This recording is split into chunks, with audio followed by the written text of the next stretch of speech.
Part था जिसमें हमने अब तक ऑब्जेक्टिव्स पढ़े हैं। जैसा कि राणा सर ने बिल्कुल सही बताया, हमने जनरल ऑब्जेक्टिव्स किए हैं, स्पेसिफिक ऑब्जेक्टिव्स किए हैं, इंस्ट्रक्शनल ऑब्जेक्टिव्स किए हैं, बिहेवियरल ऑब्जेक्टिव्स किए हैं। तो इसी कड़ी में आगे बढ़ते हुए हम जरा पहुंचते हैं ब्लूम की टेक्सोनॉमी पर। कुछ किसी को थोड़ा बहुत आइडिया है ब्लूम की टेक्सोनॉमी में क्या है? सर एप्लीकेशन लेवल, और मैं थोड़ा सा मिस कर रहा हूँ। नहीं सर, नहीं रिकॉल कर पाया। ब्लूम की टेक्सोनॉमी आप सही कर रहे हैं, कॉग्निटिव है, अफेक्टिव है और साइकोमोटर है। आप बिल्कुल सही समझ पाए हैं। तो आज हम उसी को डिटेल में पढ़ेंगे। जैसे ही हमारा ब्लूम की टेक्सोनॉमी खत्म हो जाएगा तो हमारा ऑब्जेक्टिव वाला सेक्शन कंप्लीट हो जाएगा। ठीक है, अच्छा आगे बढ़ते हैं। मैं स्क्रीन शेयर कर रहा हूं, देखिए एक बार आपको दिखता है या नहीं।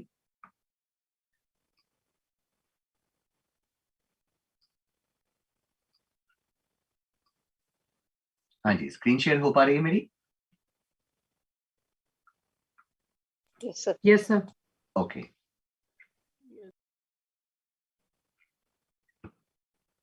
एक बार आप आवाज सुन के बताइएगा कि वीडियो की आवाज आ रही है या नहीं।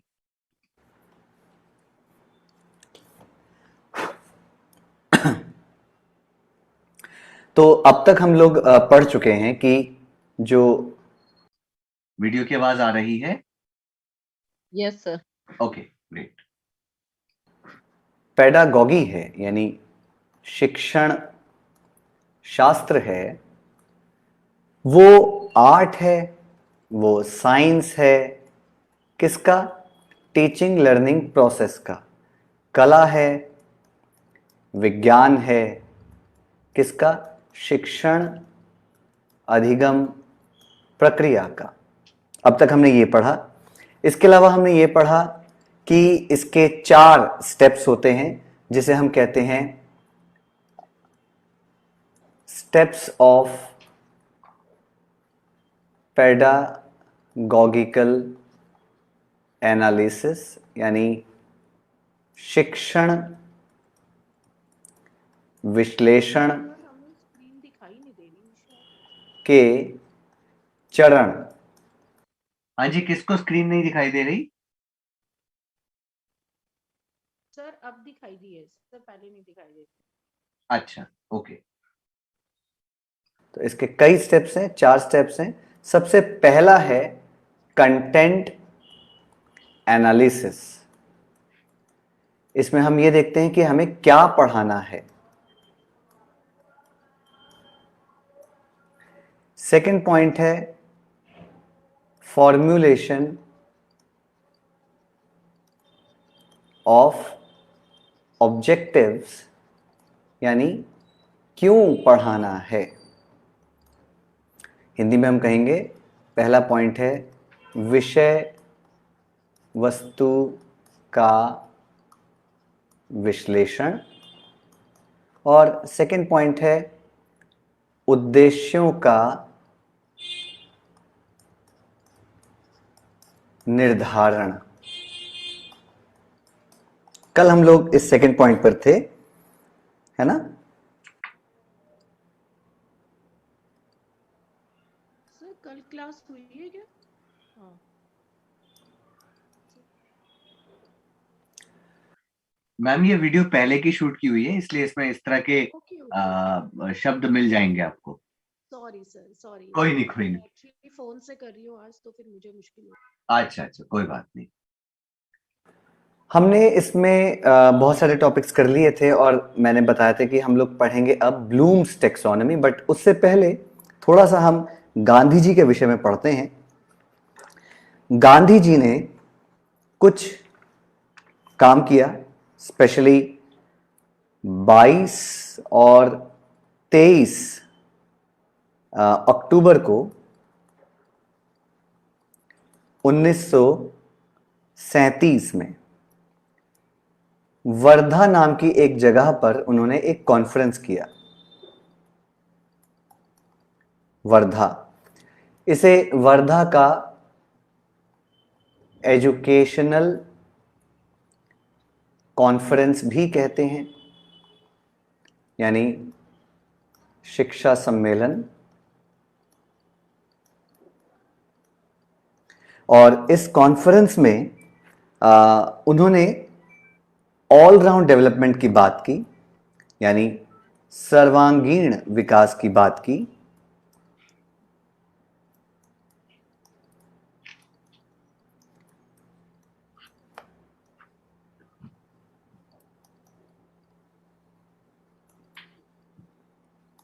और इस ऑल राउंड डेवलपमेंट में उन्होंने बोला कि 3 चीजों का विकास होना चाहिए: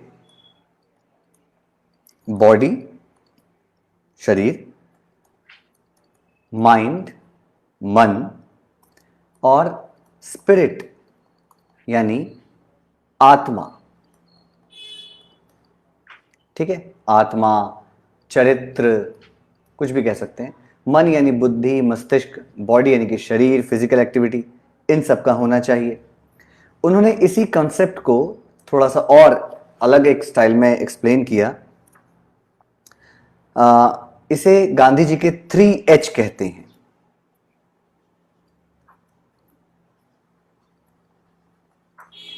एक चीज मैं आपको बता दूं कि 3H का कॉन्सेप्ट पेस्टोलॉजी ने दिया था सबसे पहले। तो हम कह सकते हैं कि जो गांधी जी हैं वो इनसे बड़े प्रभावित थे, तो उन्होंने ये आइडिया फिर इंडिया में लॉन्च किया।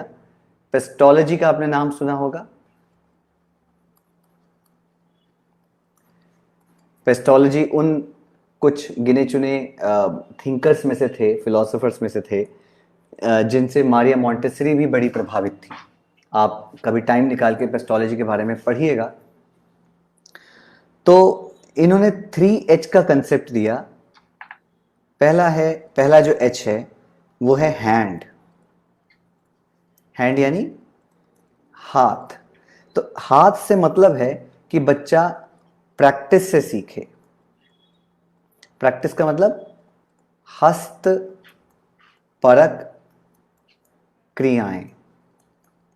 इसको इंग्लिश में बोलेंगे हैंड्स ऑन एक्टिविटी, यानी ऐसे काम जिसमें हाथों का इस्तेमाल होता हो। ठीक है, अभ्यास करके सीखे,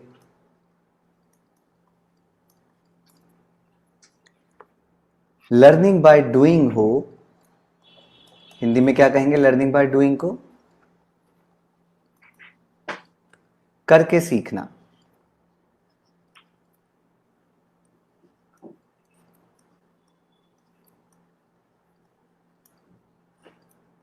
है ना? और इसी को हम लोग वैज्ञानिक भाषा में कहते हैं साइकोमोटर।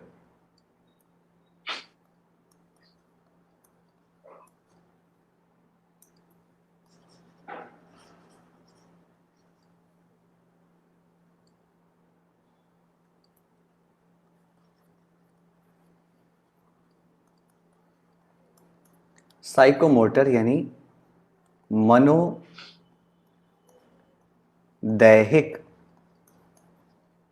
यानी ऐसा काम जिसमें मन और शरीर दोनों का इस्तेमाल होता हो। ठीक है, आगे बढ़ते हैं। एक H हो गया हमारा। अब दूसरा H देखते हैं।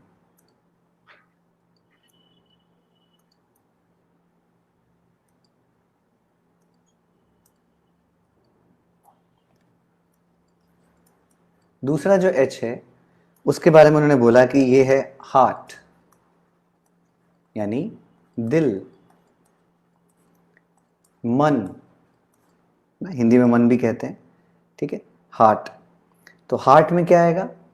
अब मन से कंफ्यूजन हो सकती है कि आप इसको बुद्धि ना समझ लें, तो इसको हटा ही देते हैं।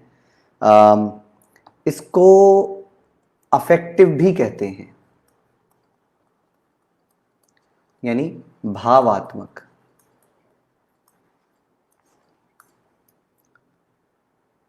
इमोशनल, हिंदी में कहेंगे संवेगात्मक।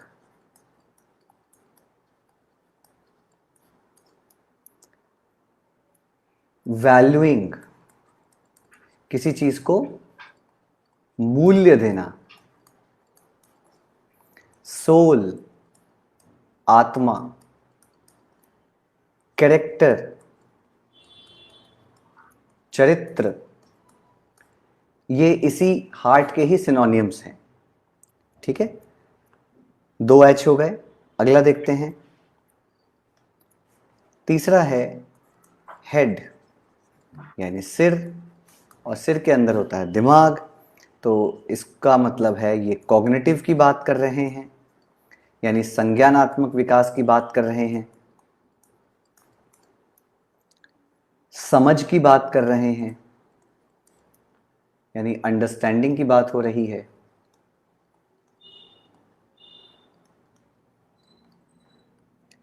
क्रिटिकल थिंकिंग, कोई बता सकता है कि क्रिटिकल थिंकिंग किसे कहते हैं? मैसेज बॉक्स में डालिए, क्रिटिकल थिंकिंग किसे कहते हैं? क्रांतिक सर, चिंतन। किसी सोच के चीज को उसके बताइए। गुण और दोषों के हिसाब से जांच करना शायद। बिल्कुल सही कहा आपने, जिसमें हम एनालिसिस करते हैं, सही गलत का फैसला करते हैं, डिसीजन लेते हैं, प्रॉब्लम को सॉल्व करते हैं, इसे क्रिटिकल थिंकिंग कहते हैं। बिल्कुल सही कहा आपने। बताइए, ठीक है। सर लॉजिकल तो थिंकिंग ये क्या ma'am? Logical thinking is same as critical thinking? Logical thinking में हम लोग रीजंस अप्लाई करते हैं, रीजनिंग अप्लाई करते हैं। आज जो आप रीजनिंग कर रहे थे उसमें हम जिस तरह से क्वेश्चंस को सॉल्व कर रहे थे वो ठीक है, लॉजिकल थिंकिंग, हम लॉजिक निकाल रहे हैं कि भाई ब्लड रिलेशन में अगर ये सिचुएशन दी हुई तो उसका रिलेशनशिप क्या होगा। बट इससे थोड़ा सा और आगे बढ़कर सोचिए कि हमें फैसला भी लेना हो, प्रॉब्लम को सॉल्व भी करना हो, कोई नया आइडिया लेना हो, तो यस, लॉजिकल थिंकिंग से क्रिटिकल थिंकिंग हो सकती है, बट क्रिटिकल थिंकिंग उस लॉजिकल थिंकिंग से एक स्टेप आगे की चीज है, जिसे हम हिंदी में सरल शब्दों में कह देते हैं गहन अध्ययन, deep thinking, innovative idea, problem solving. तो थोड़ा सा हायर लेवल हो गया ना। लॉजिकल थिंकिंग की जरूरत इन सब में पड़ती है, बट लॉजिकल थिंकिंग में थोड़ा एक स्टेप आगे बढ़कर अगर हम प्रॉब्लम को बड़े लेवल पे जाके सॉल्व करते हैं तो वो क्रिटिकल थिंकिंग है। सिर के सिनोनिम्स हैं। तो अब अगर मैं इसको एक सिंपल लैंग्वेज में जॉट डाउन करूं तो ये क्या होगा? तो गांधी जी के जो 3 H हैं उसमें हेड, हार्ट, हैंड। हेड यानी सिर, यानी कि कॉग्निटिव, संज्ञानात्मक। हार्ट यानी अफेक्टिव, मीन्स भावात्मक।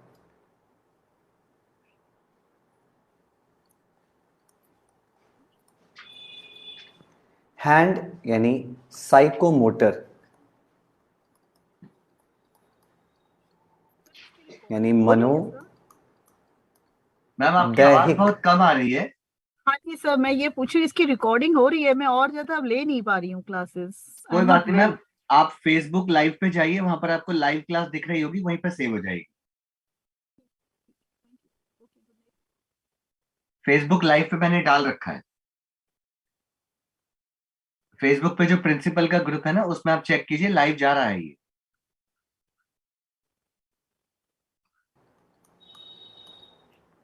इन 3 पक्षों की बात की गई है, इसमें बुराई नहीं है कुछ भी। देखा जाए तो हम इन 3 चीजों से मिलकर बने हैं। जरा सोच के देखिए, आपके अंदर इतना दिमाग होना चाहिए कि आप अपने आसपास की चीजों को समझ सके। हमने इंटेलिजेंस पढ़ा है, उसमें हमने देखा था कि इंटेलिजेंस कई तरह की होती है ना। अरमान लिख रहे हैं ऑब्जेक्ट फॉर्मुलेशन, साथ सोचना, ये को अलग अलग क्रिटिकल थिंकिंग। यस, बहुत बढ़िया। चाहिए मैथ्स के लिए भी इंटेलिजेंस चाहिए, म्यूजिक के लिए इंटेलिजेंस चाहिए। तो इन सभी कामों में हमारे दिमाग का इस्तेमाल हो रहा है। तो हर वो काम जिसमें दिमाग का इस्तेमाल हो वो हमारी पर्सनालिटी का कॉग्निटिव वाला पार्ट है, यानी हेड वाला पार्ट है।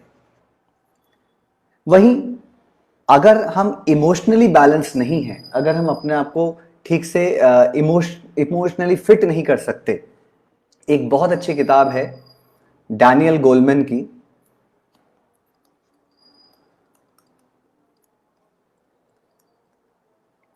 इनको आप आज नेट पे पढ़िए। मैंने आपको इससे पहले भी बताया ना, एक शब्द दिया था जिसके बारे में मैंने कहा कि आप नेट पे ढूंढिएगा। तो एक ये भी है डैनियल गोलमैन, इन्होंने EQ के बारे में कहा है इमोशनल क्वेश्चन, जैसे IQ होता है ऐसे ही EQ होता है। तो डैनियल गोलमैन ने क्या कहा है इमोशंस के बारे में, आप सर्च कीजिए, पढ़िए, बताइए, ग्रुप में डिस्कशन कीजिए। तो इमोशंस का भी हमारी लाइफ में बहुत बड़ा रोल है। बहुत से टैलेंटेड लोग होते हैं, इमोशनली बैलेंस नहीं होते तो आत्महत्या कर लेते हैं, और वहीं कुछ बहुत सीधे साधे सरल स्वभाव के होते हैं लेकिन इमोशनली बहुत खुश होते हैं, वो अपनी लाइफ को बड़े अच्छे से जी लेते हैं। अभी जो एक फिल्म आ रही है लाल सिंह चड्ढा आमिर खान की, वो एक फिल्म का रीमेक है जिसका नाम है फॉरेस्ट गंप। ये मैं जो जो चीजें बता रहा हूं ना, एग्जाम के बाद इनको देखना। These are wonderful movies, wonderful stories, wonderful books. आप इनको पहले खुद देखना, समझना, पढ़ना, उसके बाद आप किसी को दिखाना, ठीक है।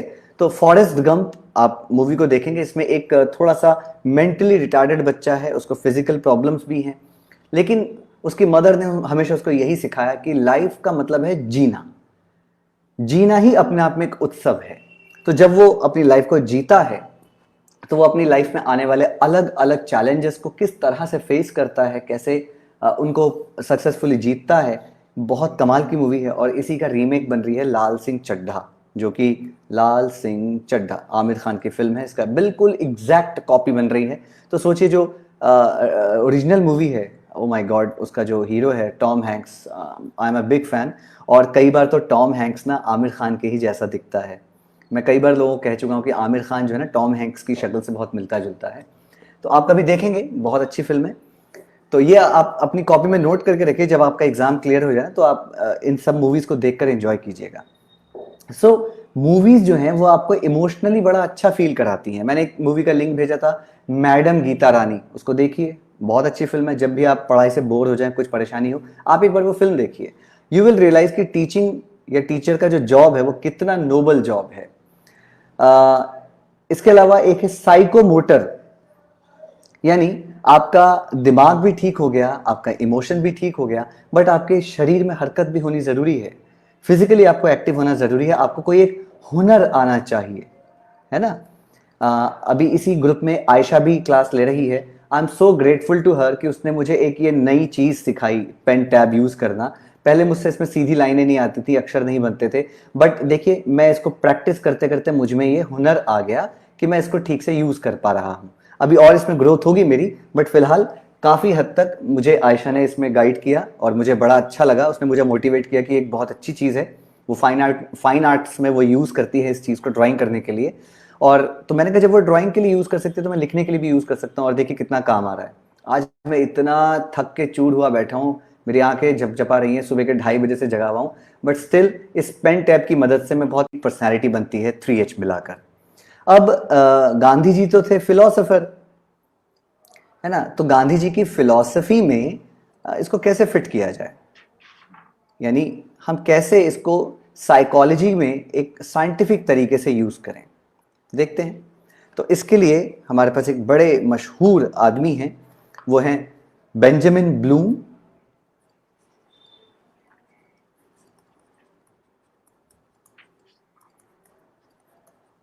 जिसको हम नॉर्मली ब्लूम के ही नाम से जानते हैं।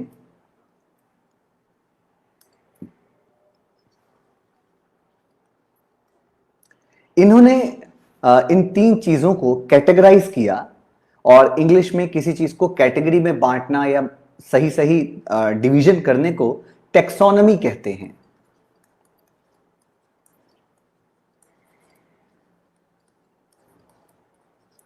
यानी वर्गीकरण कहते हैं।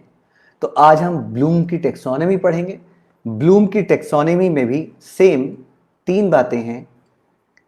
कॉग्निटिव, हिंदी में बोलेंगे संज्ञानात्मक,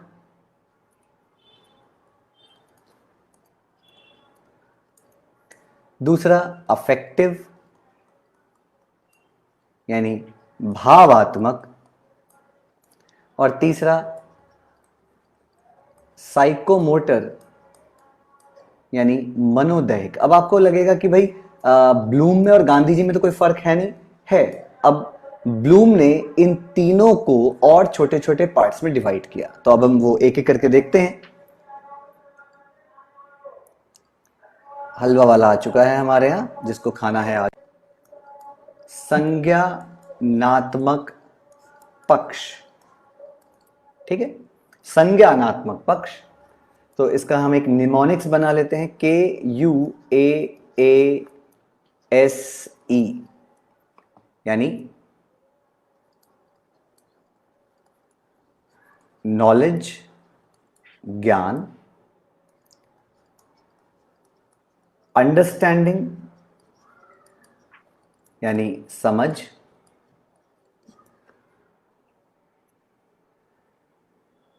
एप्लीकेशन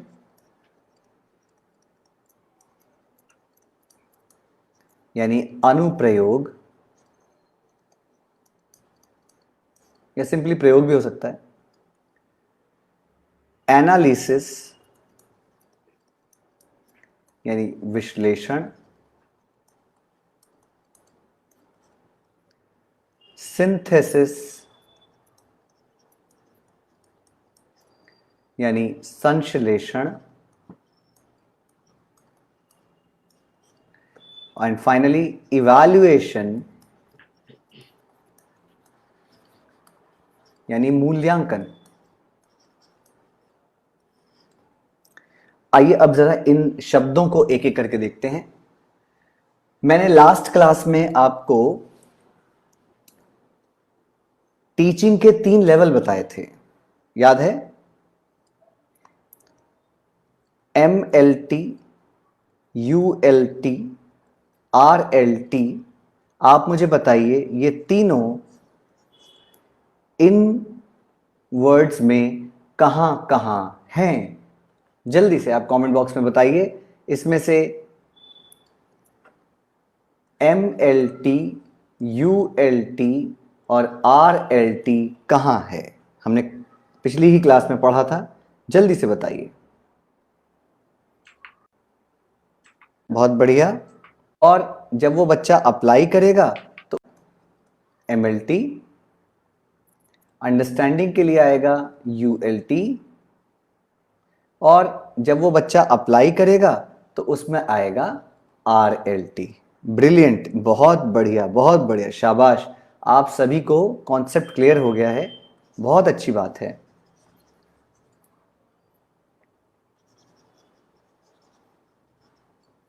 वेरी नाइस, बहुत बढ़िया, वेरी गुड, वेरी गुड, बहुत बढ़िया। सभी बिल्कुल सही सही जवाब दे रहे हैं, आसिफ, जहरा, मीनाक्षी, रुमाना, नेहा।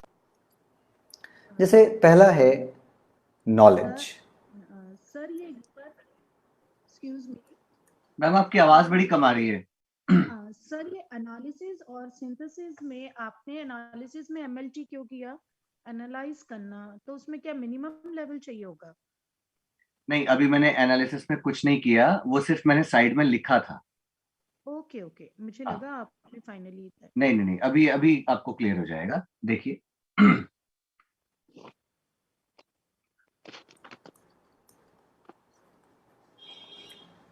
ज्ञान। मुझे थोड़ा सा बताइए कि नॉलेज में, ट्रुथ में और बिलीफ में क्या अंतर होता है? नॉलेज में, ट्रुथ में और बिलीफ में क्या अंतर होता है?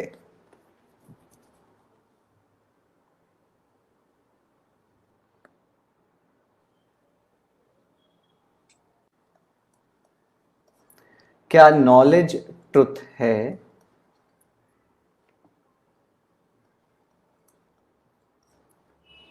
बताइए।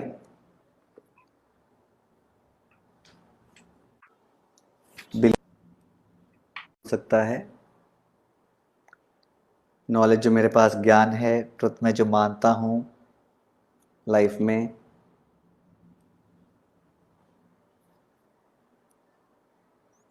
नॉलेज ट्रुथ नहीं है। ठीक, बहुत बढ़िया, कुछ आपने दिमाग लगाया, मजा आया मुझे। तो पहली बात तो ये नॉलेज क्या है? नॉलेज शब्द बना है नो से, नो यानी कि जानना। तो जिस चीज को आप जानते हैं वो नॉलेज है ना? राबिया ने कहा कि नॉलेज ट्रुथ भी है, और मीनाक्षी कह रही कि नॉलेज ट्रुथ नहीं है, बड़ा मजेदार आपका वो आ रहे हैं आंसर्स, और वाकई अब लगता है कि हाँ पढ़ाने में मजा आ रहा है। तो जिसको आप जानते हैं वो नॉलेज है। जैसे आप जानते हैं कि हमारे इस ग्रुप में मीनाक्षी और राबिया नाम की लड़कियां पढ़ती हैं, तो आप इसको जानते हैं, तो इसलिए आपको राबिया और मीनाक्षी क्या है, इनका नाम पता है, तो ये आपके लिए नॉलेज है। ठीक है, अब क्या आप प्रूव कर सकते हैं कि वाकई राबिया और मीनाक्षी नाम की दो लड़कियां हैं? बताओ। अगर प्रूव कर सकते हो तो नॉलेज ट्रूथ हो जाएगा। तो वो ज्ञान जिसे आप प्रूव कर सकते हैं, वो ज्ञान जो प्रूव हो सके,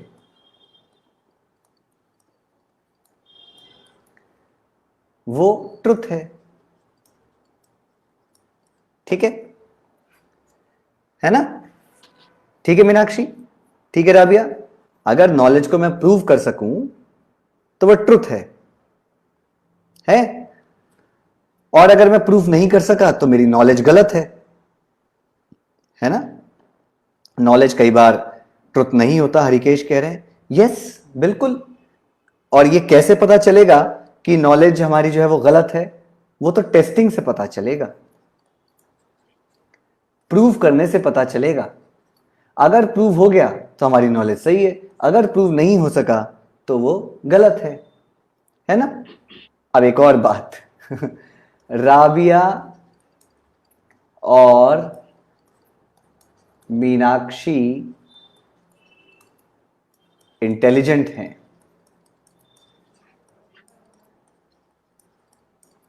ये आपकी नॉलेज है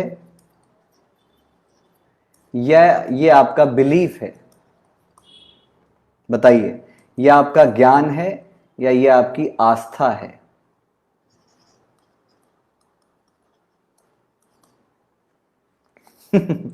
बताओ भाई।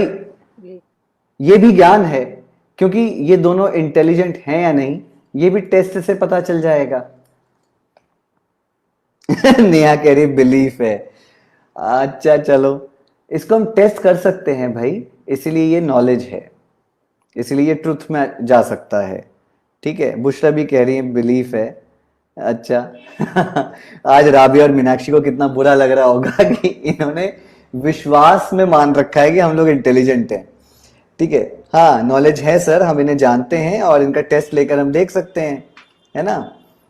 बट एक और बात, अब मैं सवाल बदल रहा हूं कि राबिया और मीनाक्षी में ईश्वर का वास है। अब बताओ ये नॉलेज है या बिलीफ है?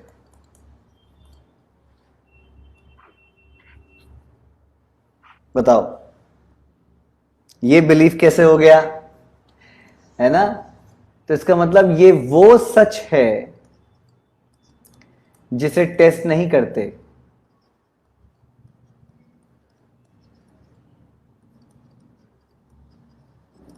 तो ऐसा ट्रुथ जिसे हम प्रूव नहीं कर सकते उसे कहेंगे बिलीफ यानी आस्था। तो ये जितने भी मजहब हैं, खुदा है, ईश्वर है, अल्लाह है, ये सब हमारा बिलीफ सिस्टम है। हम सच मानते हैं कि अब जैसे मानते हैं कि झूठ बोलना पाप है, अरे क्यों पाप है? ये हमारा विश्वास है, आस्था है ना? हम प्रूफ नहीं कर सकते क्योंकि दुनिया में कितने ही लोग झूठ बोल बोल के रह रहे हैं और बड़े अच्छे से जी रहे हैं, है ना? प्रूफ करने बैठोगे तो आपका ट्रुथ गलत निकलेगा। तो ऐसी चीजें जिसे हम मान लेते हैं सच है लेकिन हम उनको लॉजिकली प्रूफ नहीं कर सकते, उन्हें आस्था या विश्वास या बिलीफ कहते हैं। और कोई भी जानकारी जो हमें पता है वो नॉलेज है, अगर हम उसको प्रूव कर देते हैं तो वो साइंटिफिक या लॉजिकल ट्रुथ हो जाएगा, क्योंकि हम उसके पीछे लॉजिक भी बता रहे हैं। है ना। अब हमने लॉजिक वर्ड क्यों डाला, अब उसके पीछे बताता हूं। जैसे मान लो एक लेडी प्रेग्नेंट है, तो हम ये जानते हैं कि उसके गर्भ में एक बेबी है ना, लेकिन बेबी आपको दिख तो नहीं रहा, तो आपने कैसे मान लिया कि उसके गर्भ में बेबी है? आपने लॉजिक लगाया।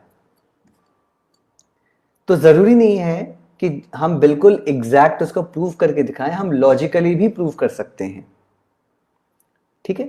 तो जिस चीज को हम लॉजिक से, जिस चीज को हम टेस्ट से प्रूव कर सकते हैं, उसे कहते हैं एम्पेरिकल ट्रुथ, यानी वैज्ञानिक तथ्य या सत्य, ठीक है। ये एम्पेरिकल होता है, इसे हम लॉजिकली प्रूव कर सकते हैं, टेस्ट के जरिए प्रूव कर सकते हैं, है ना। जैसे मान लो आरुषि तलवार केस में ना कोई बाहर का आदमी अंदर एंटर हुआ, ना अंदर का कोई आदमी बाहर गया, तो मर्डर किसने किया? जबकि मर्डर करते हुए किसी ने देखा नहीं। तो हम यहाँ पर लॉजिक लगाते हैं कि कोई जब गया नहीं, कोई आया नहीं, तो जो अंदर है उसी ने तो मर्डर किया होगा। तो ये क्या है? लॉजिक लगाया। अब ये बिलीफ नहीं है, ये तो एम्पेरिकल ट्रुथ है, सच है, ठीक है। चलिए, तो अभी मैं आपको नॉलेज के बारे में थोड़ी बात बता रहा था। तो नॉलेज का ताल्लुक सीधा साधा हमारी याददाश्त से है, मेमोरी से है। जैसे लाल किला किसने बनवाया, कब बनवाया, कहां बनवाया, ठीक है, और किस पत्थर से बनाया। तो यहां पर जिसको आंसर पता है, जिसको नॉलेज है, जिसकी मेमोरी में है, जिसकी याददाश्त में है, वो तो फटाक से बता देगा कि लाल किला शाहजहां ने बनवाया। डेट मुझे याद नहीं है तो नहीं बता सकता, नॉलेज नहीं है। लाल किला दिल्ली में और आगरा में बनवाया, यमुना नदी के किनारे बनवाया, लाल पत्थर से बनवाया, ठीक है। तो नॉलेज है तो आंसर है। अब हम इसके अगले शब्द पर जाते हैं। अगला शब्द है नॉलेज के बाद अंडरस्टैंडिंग, यानी कि समझ, बोध या कॉम्प्रीहेंशन, कई नाम हैं इसके, ठीक है। इसका मतलब है आपको सिर्फ नॉलेज ही नहीं है, आपको समझ भी है। जैसे लाल किला क्यों बनवाया?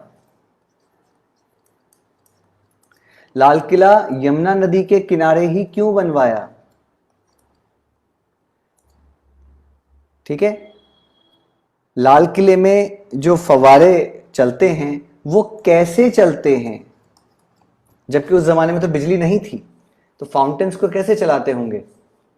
तो क्यों और कैसे जब आप सवाल पूछते हैं, तो अब आप ज्ञान के समझ वाले पक्ष पर आ गए हैं, अंडरस्टैंडिंग वाले लेवल पर आ गए हैं, तो यूएलटी पर आ गए।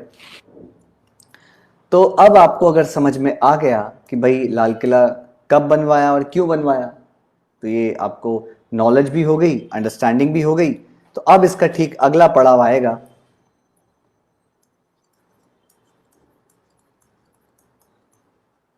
एप्लीकेशन, यानी अनुप्रयोग,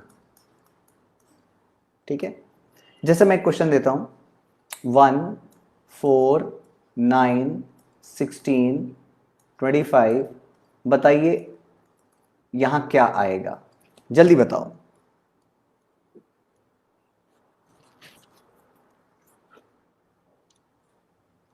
बताइए क्या आएगा। 36 हाँ बिल्कुल, कैसे आया? 36 6 क्यों आएगा? स्क्वायर हर एक नंबर का स्क्वायर है। हाँ, स्क्वायर का 1 जो नंबर स्क्वायर, है 2 वो, स्क्वायर, 3 स्क्वायर, 4 स्क्वायर, 5 स्क्वायर, 6 हाँ हाँ, गुड। जल्दी बताओ। बिल्कुल सही, 36 आएगा। कैसे? पहले तो आपने देखा यहां स्क्वायर है, 1 का, 2 का, 3 का, 4 का, 5 का, है ना? तो इसे कहेंगे कि आपको स्क्वायर की नॉलेज है। दूसरी बात, आप ये भी देख रहे हैं कि ये बढ़ते क्रम में जा रहा है और आप समझ गए कि अगला नंबर 6 का स्क्वायर होगा, तो अब आपको समझ भी है।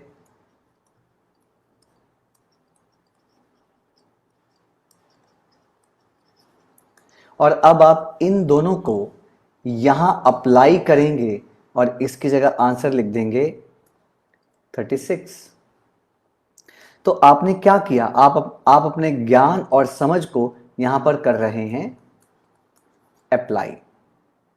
ठीक है, तो ध्यान रखो, एप्लीकेशन का सीधा साधा मतलब है जब भी टीचर कोई क्वेश्चन पूछेगा, प्रश्न पूछेगा, तो उसके जवाब के लिए बच्चे को नॉलेज और अंडरस्टैंडिंग दोनों को उस क्वेश्चन के हिसाब से अप्लाई करना है। नेहा ने एक नया लॉजिक दिया है, इनका डिफरेंस, यस वो भी करेक्ट है। ठीक है, इसमें आगे 11 का डिफरेंस आएगा। ठीक, चलिए आगे बढ़ते हैं।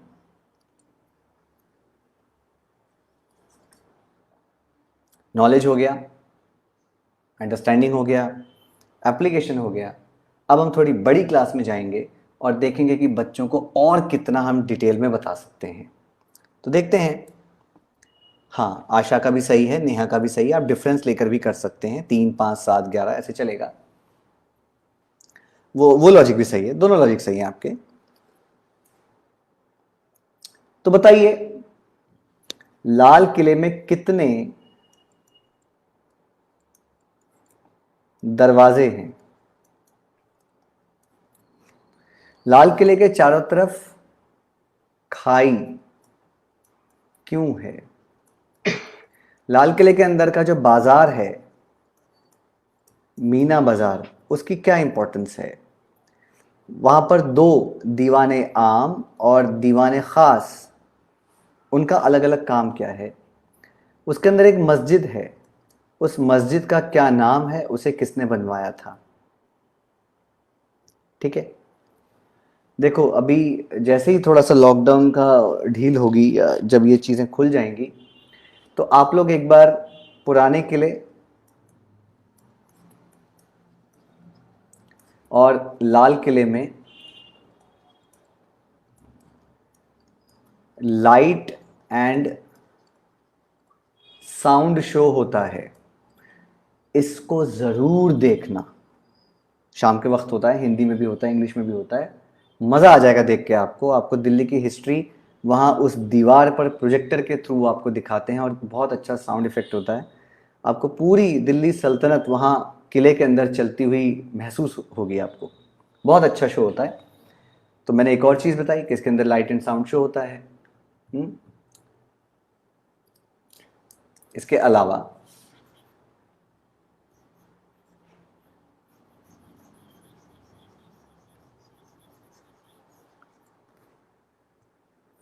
ओके, ओल्ड फोर्ट का नहीं देखा। रुमाना कहती हैं लाल किले का ही नहीं देखा आज तक कर रहे हैं।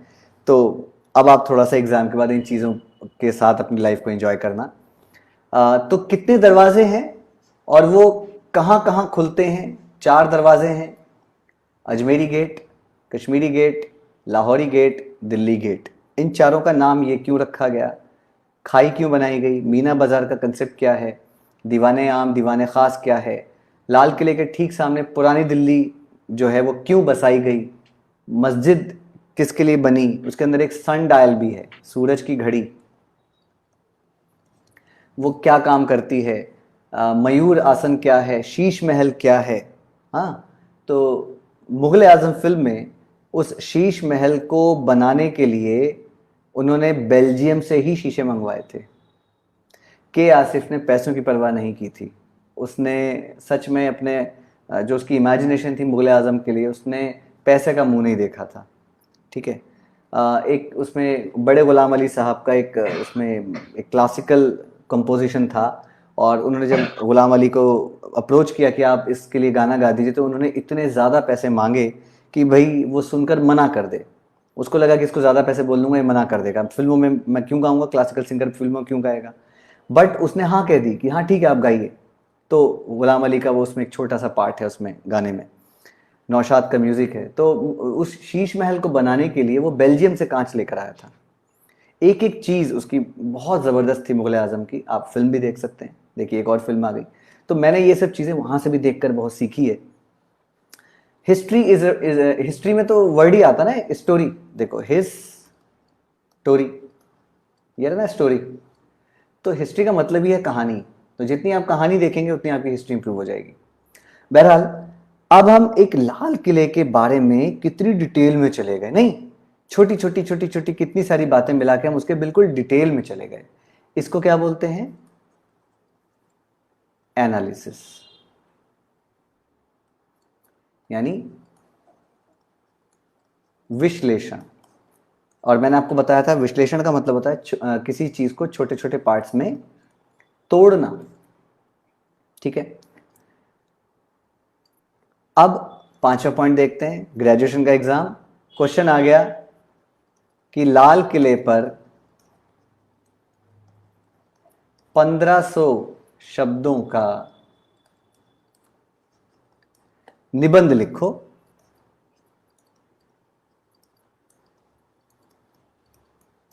अब बच्चा क्या करेगा, पीछे जो जो पॉइंट्स थे छोटे छोटे उनको मिलाकर 1500 वर्ड का एक एस्से लिखेगा। और इस बड़े लेवल पे जो लिखा जाता है, अब वो क्या कर रहा है, उन छोटी छोटी चीजों को जोड़ेगा। और जोड़ने को क्या बोलते हैं, Synthesis. उसे कहते हैं synthesis.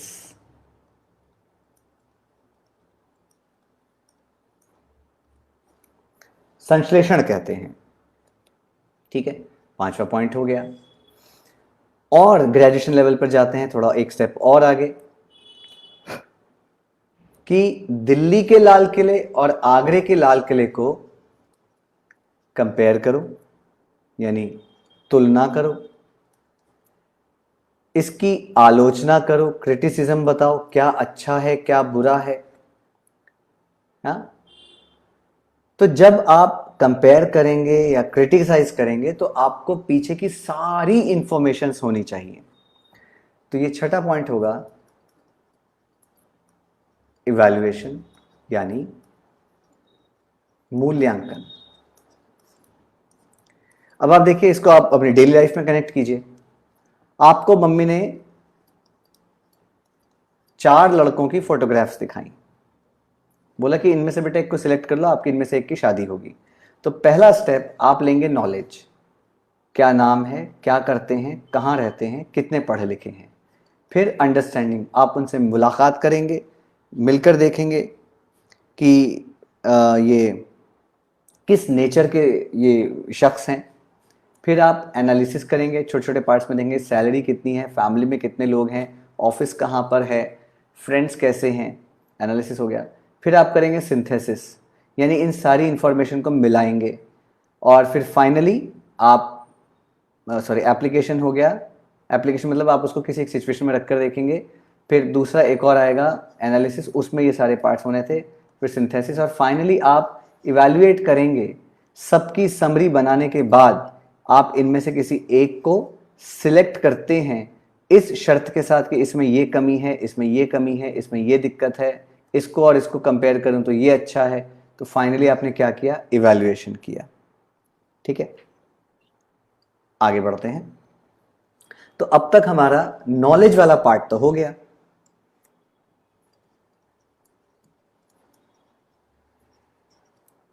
I am so sorry, cognitive वाला पार्ट हो गया। सर फिर एनालिसिस का बताइए, एमएलटी में आएगा क्या, नॉलेज इसको तोड़कर ले रहे हैं हम। क्या मैम, दोबारा बताइए। एनालिसिस आपने एमएलटी लिया था ना कि मिनिमम लेवल ऑफ टीचिंग में, तो क्या ये यूएलटी में नहीं आएगा, एनालाइज हम जब कर रहे हैं तो। जब आपने स्लाइड पे अपनी लिखा था। देखता हूँ मैं भी। हाँ जी सर।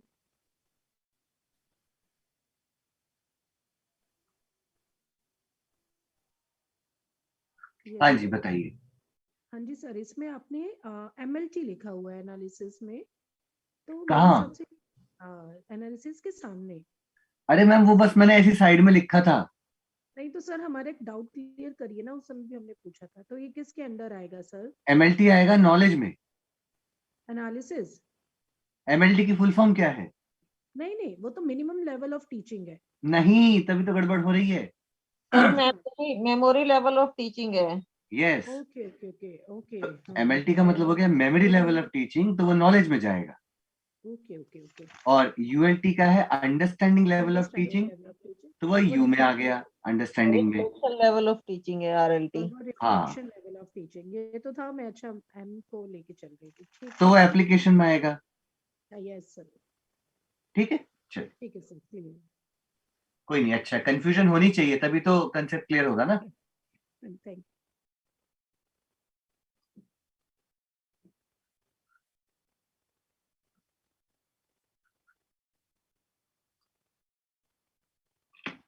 कमी थी नहीं, है ना, बट प्रॉब्लम का पार्ट हो गया।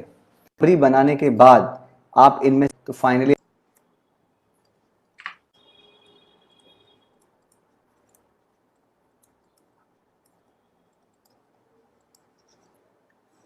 कॉग्निटिव वाला पार्ट हो गया। बट क्या सिर्फ इंटेलिजेंट होना ही काफी होता है? क्या सिर्फ इंटेलिजेंट होने से ही आपका काम चल जाएगा? राजीव गांधी को जिस आदमी ने बॉम्ब से उड़ाने के लिए बॉम्ब बनाया, उसने IUD का इस्तेमाल किया था, इम्प्रोवाइज्ड एक्सप्लोसिव डिवाइस, IED। और मैंने कहीं पढ़ा है, सुना है कि वो जो इंजीनियर था वो जर्मनी से केमिकल इंजीनियर बनकर आया था। तो यानी कि उसकी नॉलेज में और ट्रेनिंग में तो कोई कमी थी नहीं, है ना। बट प्रॉब्लम क्या है? इमोशनली तो वो अच्छा आदमी नहीं था, कैरेक्टर तो उसका अच्छा नहीं था, उसने अपने नॉलेज को गलत जगह इस्तेमाल किया। तो आइए अब हम इस सेकंड पार्ट को देखते हैं। आईईडी की फुल फॉर्म क्या बताई थी सर? Improvised explosive device. अच्छा, अफेक्टिव डोमेन यानी भावात्मक पक्ष, ठीक है। यहां पर व्यक्ति का इमोशनल डेवलपमेंट चेक किया जाएगा कि वो इमोशनली कितना अच्छा है, वो कितना अच्छा कैरेक्टर का है, उसकी सोल कैसी है, उसकी आत्मा कैसी है, वो कितना अपनी लाइफ में आने वाली चीज़ों को, अच्छी चीज़ों को वैल्यू देता है। तो इसमें पहला पॉइंट है रिसीविंग। इसके लिए आप सीरियल देखिए गुलजार का ईदगाह, ये यूट्यूब पे अवेलेबल है, आज रात को आप सोने से पहले देख लीजिएगा। गुलजार की ईदगाह आप देखिएगा, बहुत अच्छी चीज़ है। ईदगाह मुंशी प्रेमचंद, तो आप देख सकते हैं लेखक महान प्रेमचंद और डायरेक्टर भी महान गुलजार, है ना, बहुत अच्छी है टेलीफिल्म, आप देखिएगा। रिसीविंग का मतलब होता है प्राप्ति। आई एम श्योर आप में से कुछ लोगों ने प्रेमचंद की कहानी पढ़ी भी होगी।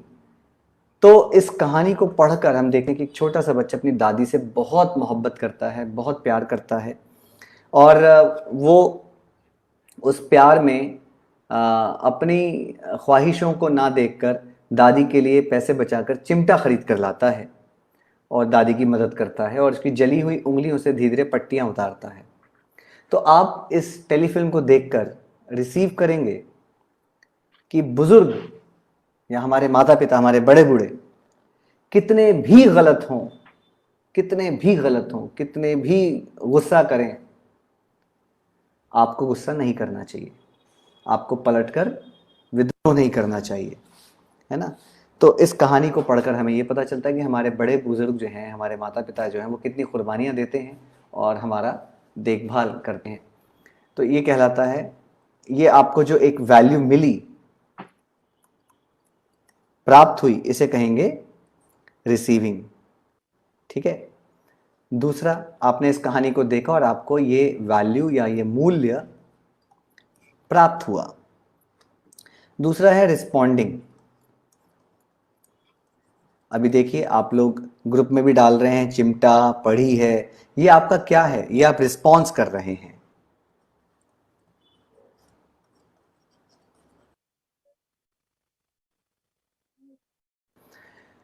कि हाँ सर बिल्कुल हमने पढ़ी।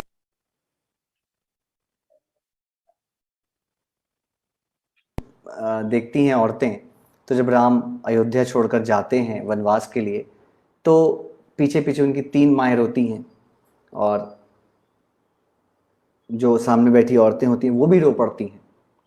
तो यानी कि उन्होंने उस वैल्यू को, उस दुख को, उस मूल्य को रिसीव भी किया और बदले में उसको फील करके रिस्पॉन्ड भी किया। इसे कहते हैं हिंदी में सहृदय, इंग्लिश में कहते हैं को हार्ट, यानी दिल से दिल मिल जाना। यहां पर हर एक औरत अपने आप को कौशल्या समझती है, और वो वही दुख महसूस करती है जो कौशल्या ने फील किया होगा राम के जाते वक्त, जब राम जा रहा है तब। ठीक है।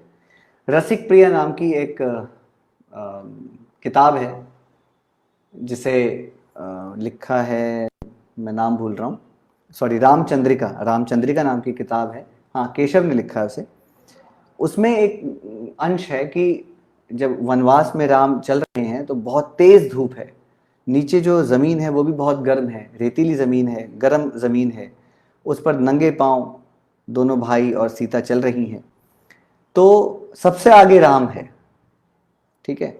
राम जहां जहां पैर रख रहे हैं तो उनके पैर रखने पर वो जगह ठंडी हो जाती है, या यूं कह लीजिए कि उनके सफिया कह रही है टोंग लाता है, हाँ हाँ चिमटा लाता है, कि राम जहां पैर रखते हैं वहां की जमीन की जो गर्मी होती है वो उनके पैरों में अब्जॉर्ब हो जाती है, और उसी पैर के निशान पर सीता पैर रखती है तो वो और ठंडी हो जाती है, और उसके बाद फिर लक्ष्मण पैर रखता है तो उसको गर्मी नहीं लगती।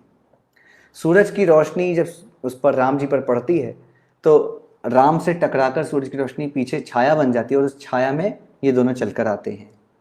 तो अब आप देखिए यहाँ पर हमें क्या सीखने को मिल रहा है कि बड़े भाई का क्या कर्तव्य है, घर में जो बड़ा है उसका क्या कर्तव्य है। घर में आपके पिता, भाई, है ना, प्लीज बताएं क्या आप सबकी वीडियो रुक रुक कर चल रही है? भाई एक बार बता दो क्या कहानी है।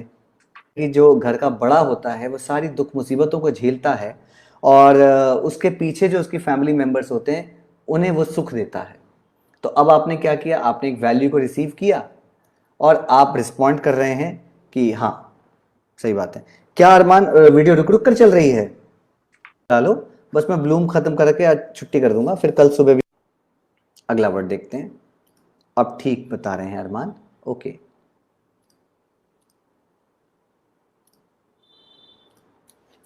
होता है कभी कभी बारिश के बाद ना इस तरह की प्रॉब्लम हो जाती है।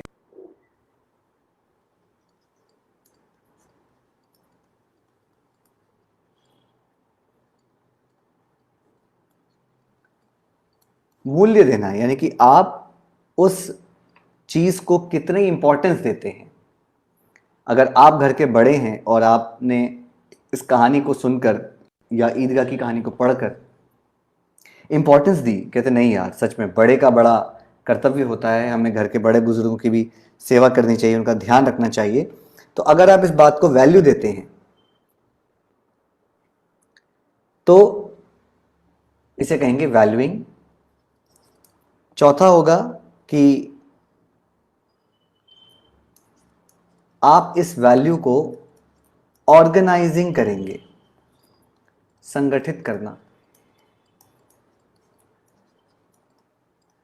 जैसे आपके पास और भी पहले से वैल्यूज हैं, सच बोलना,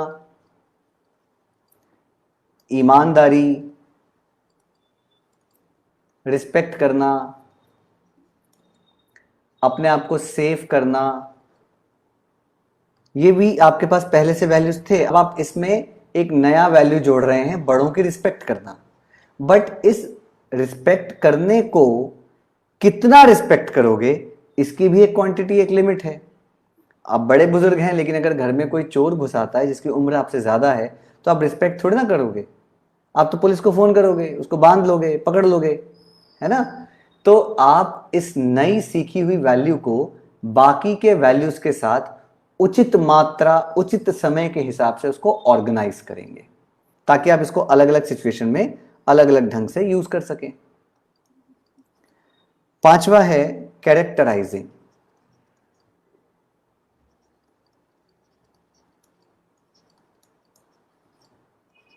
यानी चारित्रीकरण।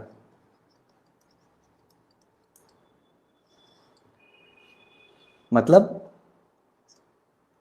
फिर आपकी पर्सनैलिटी में ये जो वैल्यू है रिस्पेक्ट वाली, ये शामिल हो जाएगी। ठीक है, जैसे मुझे स्कूल में सब कोई भी समस्या हो, कोई भी पेरेंट आए, कितनी भी टेंशन में हो, कोई भी दिक्कत हो, तो वो ये कहते हैं कि इस पेरेंट को सर के पास भेज दो, वो मेरे पास आ जाते हैं। मतलब सब जानते हैं स्कूल में कि मैं बहुत ही पोलाइटली पब्लिक डीलिंग करता हूं।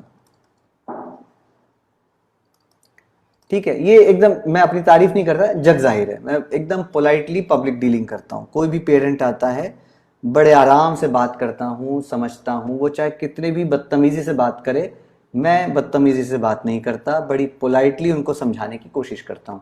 समझ गए ठीक, नहीं समझे तो ठीक, लेकिन मैं अपना जो बिहेवियर है उसे डिविएट नहीं करता। क्यों? हमारे स्कूल में जो पेरेंट्स आते हैं, आप क्या एक्सपेक्ट करते हैं उनसे? गरीब पेरेंट्स हैं, टेंशन लेकर आते हैं, काम छोड़कर आते हैं, उन्हें सुविधाएं चाहिए। तो जब एक आदमी परेशान हमारे स्कूल में आएगा और हम उसको वेट कराएंगे, बेवकूफ़ बनाएंगे, इधर उधर अलग अलग टीचर्स के पास उसको डुलाएंगे कि इसके पास नहीं, उसके पास जाओ, उसके पास नहीं, उसके पास जाओ। ठीक है, कोई आया, सर फरहान का राशन आ गया। अब फरहान नाम के 900 बच्चों में से 150 बच्चे नाम के, फरहान छोड़ो, अयान इतना पॉपुलर नाम है, अयान नाम के 150 बच्चे मिलेंगे स्कूल में। अब उसका अयान कौन सा अयान है, कितना मशहूर अयान है, जो नाम सुनते ही हम बता दें कि ये अयान है। तो बाकी टीचर्स क्या बोलते हैं, अरे तुम्हारा बेटा कोई बहुत फेमस पर्सनालिटी है, हमें क्या पता कौन है, क्लास बताओ, सेक्शन बताओ, टीचर का नाम बताओ, एडमिशन नंबर बताओ, रोल नंबर बताओ। अरे उस पेरेंट को कोई मतलब नहीं है, उसे कुछ नहीं पता, उसे कुछ नहीं पता कि बच्चा किस क्लास में पढ़ रहा है। अभी तक तो कई पेरेंट्स ये सोचकर आते हैं कि हमारा बच्चा फर्स्ट में पढ़ रहा है। मैं पूछता हूँ कौन सी क्लास में, सर पहली में पढ़ रहा था लॉकडाउन से पहले। तो अब 2 साल बीत चुके हैं, तो अब वो बच्चा कहाँ आ गया, थर्ड में आ गया, बट उनके लिए अभी भी बच्चा फर्स्ट में है। तो कोई टीचर गलती से पहली क्लास की लिस्ट चेक करती है, उसमें बच्चे का नाम नहीं मिलता, फिर वो कहती है मैडम लॉकडाउन से पहले, फिर कहता है अरे यार वो तो थर्ड में है, तो वो डांट देती है कि तुमने हमारा टाइम क्यों खराब किया। बट मैं ऐसा नहीं सोचता, मुझे लगता है कि हमारी उन्हीं से रोजी रोटी है, और उनका इस तरह का इमेच्योर बिहेवियर दिखाना जायज़ है। अगर वो बहुत पढ़े लिखे, समझदार, शानदार पेरेंट्स होते तो हमारे स्कूल में एडमिशन क्यों कराते भाई? हमारी उनसे रोजी रोटी चलती है, तो हमारे तो ग्राहक भगवान है, चाहे भगवान किसी भी रूप में हो। तो मैं बहुत पोलाइटली पब्लिक डीलिंग करता हूँ, ये मेरे कैरेक्टर का हिस्सा बन गया है। मुझे लोग इसी नाम से जानते हैं, इसी काम से जानते हैं। ठीक है, 20 फुटे में किसी को भी पूछ लो, कौन से सर? चांद सर। जाकिर नगर के स्कूल में कौन से सर? चांद सर। उनके पास जाओ, वो बता देंगे। ठीक है, बहुत सारे बच्चे आते हैं 20 फुटे से, तो ये मेरा क्या बन गया, कैरेक्टर बन गया। सिमिलरली मदर टेरेसा को अगर आप याद करते हैं, तो उनके कैरेक्टर में ही शामिल होगी उनकी वो वैल्यू, समाज सेवा, उनका चरित्र बन गया। ठीक है, चलिए आखिरी और तीसरा पॉइंट है सर ये sorry to interrupt, psychomotor. Ma'am आपकी इसे आवाज बहुत एक कम आ और रही है। शब्द से ओके सर। सर ये चीज कहना ठीक नहीं है कि हमारे स्कूल में क्यों एडमिशन करता सर, जब तक हम यही नहीं अंडरस्टैंड करेंगे। सॉरी क्या हमारे स्कूल में क्या? आपने ये वर्डिंग बोली थी कि सर उसके पेरेंट्स अनएजुकेटेड है, दैट्स व्हाई वो हमारे स्कूल में ही पढ़ रहा है। ये सर मुझे थोड़ा सा ऑकवर्ड लगा, क्योंकि हमारे स्कूल में कई ऐसे बच्चे हैं जिनके पेरेंट्स बहुत एजुकेटेड है, और जब तक हम यही नहीं अपने मन से निकालेंगे ना सर, ये रॉन्ग था थोड़ा सा, मुझे फील होता है, पता नहीं क्यों। कोई बात नहीं मैम, बट आप एक बार स्कूल में जाके ना परसेंटेज देखिएगा, ठीक है? परसेंटेज एक्चुअली ये 20 साल में जो ये प्राइवेटाइजेशन हुआ है ना, उसी ने कम कर दी। नहीं तो पहले प्राइवेट स्कूल थे ही नहीं, सिर्फ गवर्नमेंट स्कूल में ही हमारे पेरेंट्स पढ़ते मैम हैं। आप और मैं सरकारी स्कूल में ही पढ़े हैं, और सरकारी स्कूल में मेरे साथ चक्की वाले का बेटा भी था, राशन वाले का बेटा भी था, और समोसे वाले का बेटा भी था, है ना? नहीं, पहले लेकिन जब सारे प्राइवेट आईएएस स्कूल्स इसमें आए, पढ़े हुए हैं। हाँ जी, नहीं मतलब सारे पहले के आईएएस मिनिस्टर सारे ही गवर्नमेंट स्कूल के ही पढ़े हुए थे, बस आज ये भी वहीं से ज्यादा निकलते लेकिन हैं नहीं मैम। है। लेकिन मैम क्या हम अपने बच्चों को पढ़ा रहे हैं सरकारी स्कूल में? हाँ यही तो हमारा है कि हम नहीं कर रहे इनिशिएट। मैं हाँ, खुद तो इस मैं इसी मामले पे में तो कह कह रही रहा हूँ। हूँ, यही तो मैं बात कह रहा हूँ कि आज की डेट वही में है लॉजिक। स्कूल के प्राइवेटाइजेशन की वजह से जो सोसाइटी थी वो क्लास स्ट्रगल में चली गई ना, एक अमीर तबका और एक गरीब तबका, है ना? अब वैसे हाँ सिसोदिया जी वो स्टेम खोलकर या फिर एसओएससी से थ्रू थोड़ा सा कम हो रहा है ये भेदभाव। हाँ, वरना आपको अच्छी तरह से पता है कि आपके टाइम में अगर कोई बच्चा ठीक से पढ़ता लिखता नहीं था और वो प्राइवेट स्कूल में जाता तो हम कहते थे हाँ नंबर कम आ रहे हैं ना, इसलिए उसको उस स्कूल में एडमिशन करवा दिया।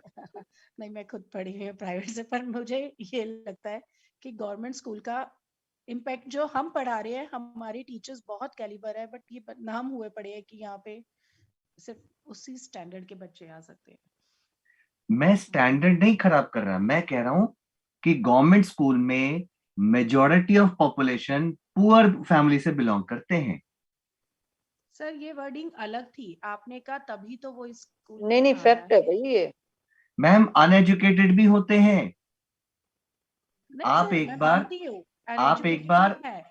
कोई नहीं, आप आपने एक बार सॉरी मैं ये बात को खींचना नहीं चाहती, उस समय आपने कहा तभी तो वो हमारे स्कूल में ही आ रहे हैं। हाँ जी हो सकता मैडम, है अनएजुकेटेड के प्राइवेट स्कूल में भी जाते हो, बट ये ठप्पा जो जब तक हम ही मैम अपने अंदर से नहीं मैम निकालेंगे ना। अनएजुकेटेड लोग जो प्राइवेट स्कूल में जाते हैं 25% EWS की स्कीम के लिए, वो हमसे कहीं ज्यादा एजुकेटेड होते हैं, उनको पता होता है कौन सा पेपर लगाना है, हम्म, ठीक है?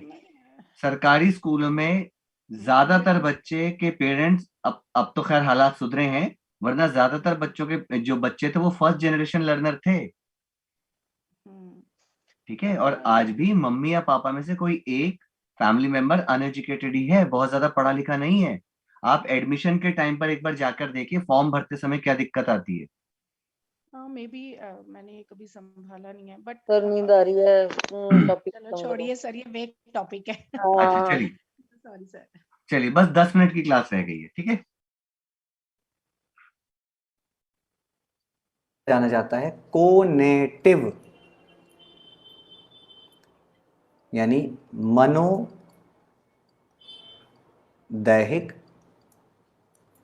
या क्रियात्मक। इसका सबसे अच्छा एग्जांपल है, सपोज करो आप गाड़ी चलाना सीखने जा रहे हैं, ठीक है? गाड़ी चलाना सीखने जा रहे हैं,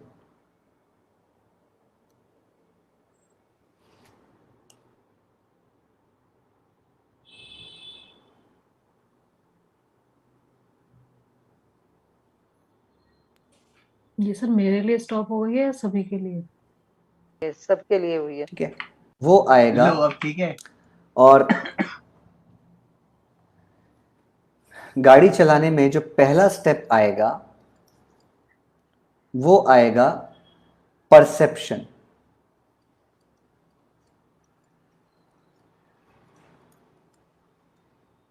प्रत्यक्षीकरण, यानी आप गाड़ी चलाने को कैसे परसीव करते हैं, ठीक है? तो आप क्या करेंगे, अपनी सेंसेस का यूज करेंगे। आप देखेंगे स्टीयरिंग कहाँ है, उसको छू कर देखेंगे, उसको घुमा के देखेंगे, गियर को पकड़ के देखेंगे, शीशा देखेंगे, सीट को आगे पीछे करके देखेंगे। तो कुल मिला के आप अपनी ज्ञानेंद्रियों का इस्तेमाल करेंगे ताकि ज़्यादा से ज़्यादा इंफॉर्मेशन कलेक्ट हो सके, ठीक? सेकंड है सेट, यानी स्थिरता या तैयारी या तत्परता। मतलब अब आप अपने आप को रेडी करेंगे कि हाँ अब मैं गाड़ी चलाऊंगी। थॉर्नडाइक की थ्योरी में पढ़ा था ना रेडीनेस, तो हमें शारीरिक और मानसिक और इमोशनल तरीके से रेडी होने की जरूरत है। थर्ड पॉइंट है गाइडेड रिस्पॉन्स।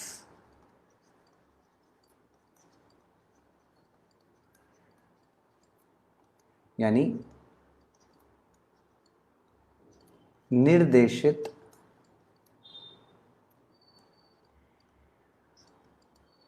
अनुक्रिया।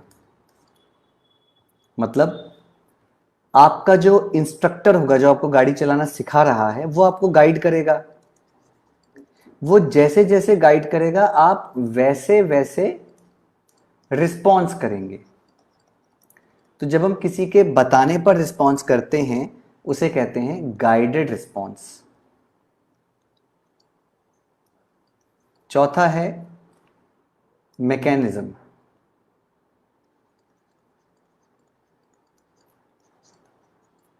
यांत्रिकता।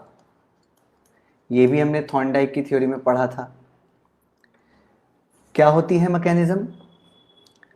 फिर हम गाड़ी चलाने की खूब प्रैक्टिस करेंगे, अभ्यास करेंगे, और एक टाइम ऐसा आएगा जब हमें गाड़ी चलाने की प्रैक्टिस हो जाएगी। फिर हम इतना सोच समझ कर नहीं चलेंगे, आराम से हमारी गाड़ी चलेगी। पांचवा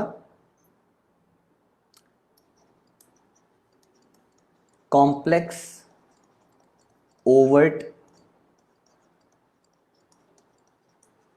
रिस्पॉन्स। यानी जटिल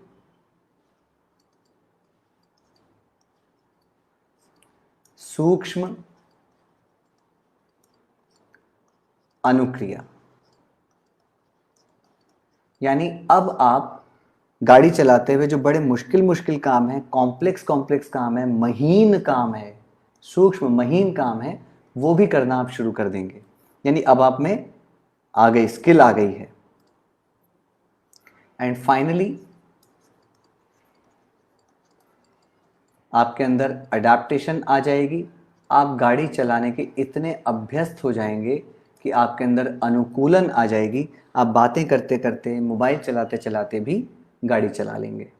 ठीक है, ये आपके 6 पॉइंट्स हो गए। और फाइनली 7वां पॉइंट है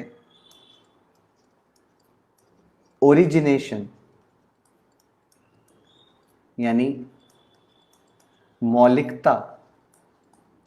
इसका मतलब अब आप गाड़ी चलाते हुए कुछ नया क्रिएट भी कर सकते हैं।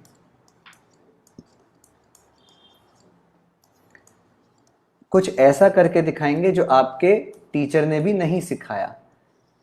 क्रिएटिवली गाड़ी को स्लिप मारना, कट मारना, ये भी आप करके दिखा देंगे। ठीक है, तो अभी तक हमने ब्लूम के 3 डोमेन्स पढ़े। Cognitive, affective and psychomotor.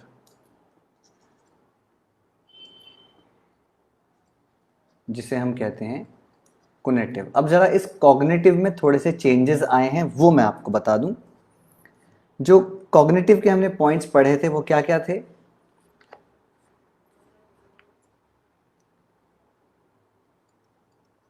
Knowledge, understanding, knowledge था, अंडरस्टैंडिंग था, application, application, analysis, synthesis, evaluation. Analysis and synthesis. Application था, Synthesis.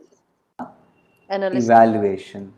and evaluation. ठीक है, अब यस, सन 2001 में ये रिवाइज हुआ।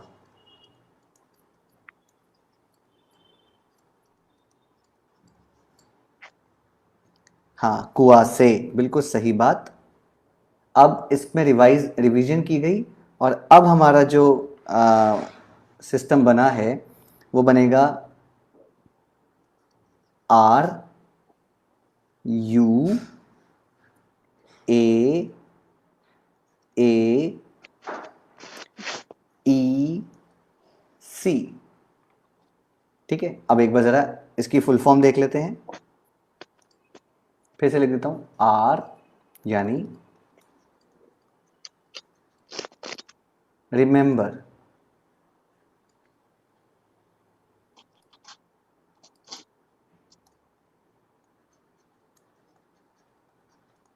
रिमेंबर यानी याद रखना है। तो ये तो पहले पॉइंट के जैसा ही है, कोई चेंज नहीं है। दूसरा है यू, तो ये भी सेम है, अंडरस्टैंड।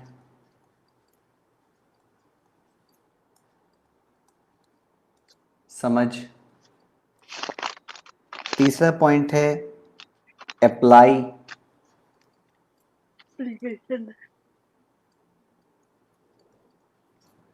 यानी अनुप्रयोग। यहां तक सब ठीक चल रहा है, ये भी ठीक है। ए फॉर एनालाइज, यानी विषय। ई फॉर इवैल्यूएशन,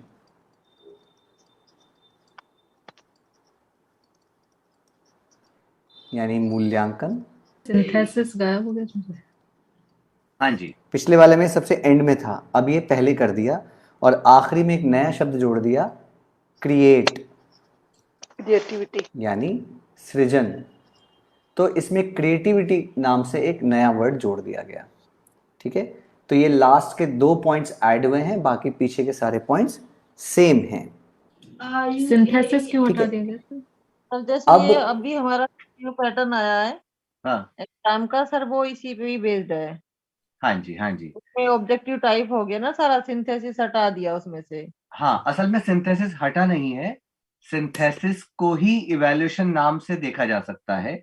जब हम किसी चीज को इवैल्यूएट करेंगे तो हमें उसके पीछे की सारी समरी पता होनी चाहिए ना।